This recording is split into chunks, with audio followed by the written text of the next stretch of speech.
पोह्यांपासून बनवलेले हे कुरकुरीत नगेट्स तुम्ही एकदा बनवून खाल ना, त्यानंतर कांदा पोहे खाणंच विसराल. कारण हे नगेट्स खूपच चटपटीत होतात आणि खायलाही एकदम चटपटीत टेस्टी लागतात. बरं, बनवायलाही खूप सोपे आहे आणि आवाजावरून कळालंच असेल तुम्हाला हे किती क्रिस्पी होतात. तर आतूनही तुम्ही पाहू शकाल हे किती जाळीदार होतात. तर तसेच हे नगेट्स बनवताना आपल्याला काही बटाटे वगैरे उकडून घेण्याची गरज नाही. बरं, त्यामुळे हे खूप झटपट तयार होतात आणि आपल्याला काही चटपटीत खाण्याची इच्छा झाली तर आपण इन्स्टंट हे नगेट्स बनवू शकतो.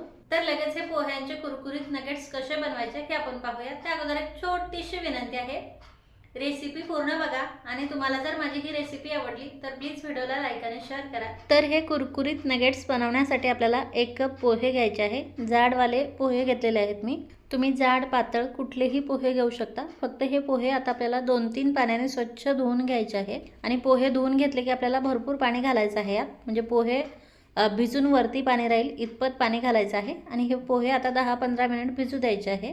तोवर लगेच आपल्याला 2 बटाटे घ्यायचे आहे आणि बटाटे आता आपल्याला किसून घ्यायचे आहे. जाड किंवा बारीक कुठल्याही किसणीने तुम्ही हे किसून घेऊ शकता. मी अशा थोड्याशा जाड किसणीने किसून घेते कारण जाड किसणीने पटकन किसले जातात बटाटे.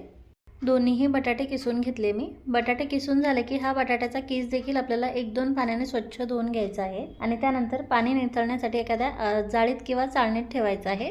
आता हा बटाट्याचा किस मी साईडला ठेवते. आता आपले पोहे देखील व्यवस्थित भिजलेले आहे. ते आपल्याला मिक्सरच्या भांड्यात घालायचे आहे कारण आपल्याला त्याची प्युरी करायची आहे. यामध्ये 2 चमचे किंवा 2 टेबलस्पून बेसन पीठ घालायचं आहे. यामुळे नगेट्स चवीलाही छान लागतात आणि कुरकुरीत देखील होतात. हिरवी मिरची घालायची आहे 1 टेबलस्पून बारीक कट करून. 3-4 हिरव्या मिरच्या आहेत या आणि त्यानंतर अर्धा कप पाणी घालून आपल्याला याची प्युरी करून घ्यायची आहे अशा प्रकारे.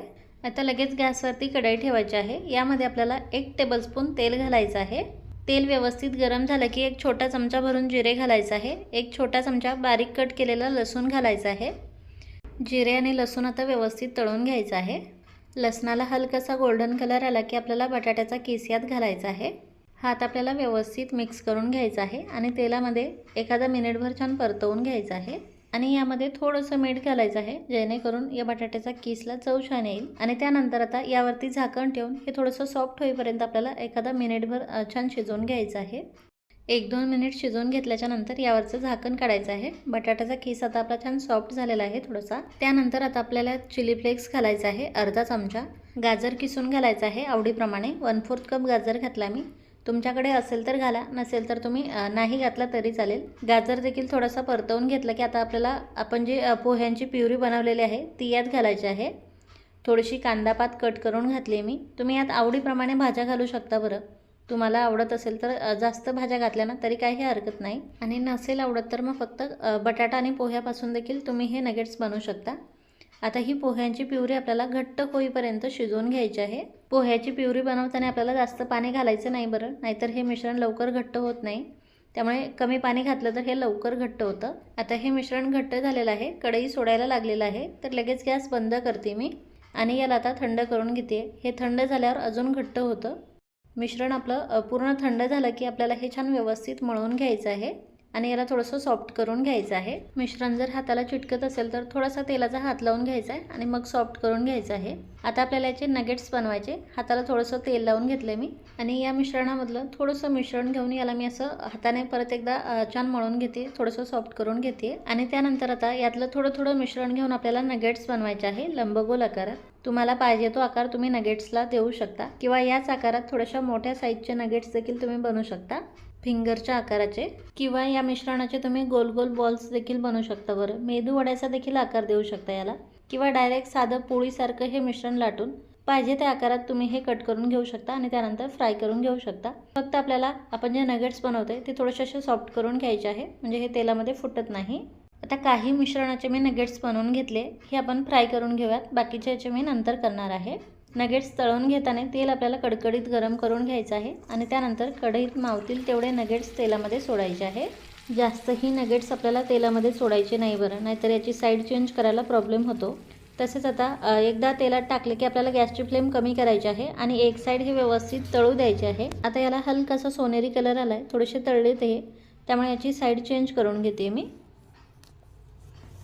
आता ह्या साईडने देखील हे थोडेसे तळून घ्यायचे आहे आणि त्यानंतर याची साईड चेंज करत आलटवून पालटवून सगळ्या बाजूनी हे व्यवस्थित तळून घ्यायचे आहे। तसेच हे नगेट्स आपल्याला हाय फ्लेमवरती तळायचे नाहीत, कारण हे वरवर तळले जातात आणि आतून कच्चे राहतात, त्यामुळे मीडियम फ्लेमवरती हे तळून घ्यायचे आहे।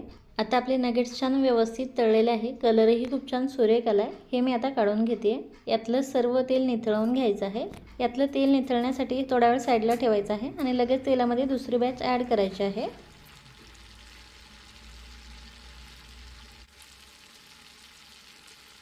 आणि आता हे मीडियम फ्लेमवरती व्यवस्थित तळू द्यायचे आहे। पहिल्या बॅचचे नगेट्स तुम्ही पाहू शकाल अजिबात तेलकट झालेले नाही आहेत बरं, आणि किती छान कुरकुरीत झालेले आहेत। तर हे मी प्लेटमध्ये काढून घेते। आणि आता सेकंड बॅच देखील एक साईड थोडीशी तळल्याच्या नंतर याची साईड चेंज करायची आहे आणि त्यानंतर आलटवून पालटवून सगळ्या बाजूने हे व्यवस्थित मीडियम फ्लेमवरती तळून घ्यायचे आहे। हे सुरुवातीला जरी एकमेकांना चिकटले ना तरी हे नंतर सेपरेट करता येतात, त्यामुळे ते आपल्याला लगेच तोडायचे नाही, कारण हे जर तुटले तर त्यामध्ये तेल जातं आणि नगेट्स तेलकट होतात। सेकंड बॅच देखील आपली व्यवस्थित तळलेले आहे, हे देखील मी काढून घेते। लगेच कोरडे झालेले आहे ते, यातलं सर्व तेल निथळलेलं आहे। आता आपण जेवढे नगेट्स तयार करून घेतले होते ना तेवढे सर्व मी तळून घेतलेले आहे आणि नॅचरल सूर्यप्रकाशात याचा कलर तुम्ही पाहू शकाल किती सुंदर दिसत आहे। तर तसेच हे छान कुरकुरीत देखील झालेले आहे बरं, आणि आतून छान जाळीदार झालेले आहे। एक मी तुम्हाला तळून दाखवते। तुम्ही पाहू शकाल आतून किती छान सॉफ्ट आणि जाळीदार झालेले आहेत, तर आणि वरून एकदम कुरकुरीत। तर रेसिपी नक्की ट्राय करा, आणि तुम्हाला जर माझी ही रेसिपी आवडली असेल तर प्लीज व्हिडिओला लाईक आणि शेअर करा। पुन्हा भेटूयात अशीच एक नवीन चटपटीत रेसिपी घेऊन। Bye bye.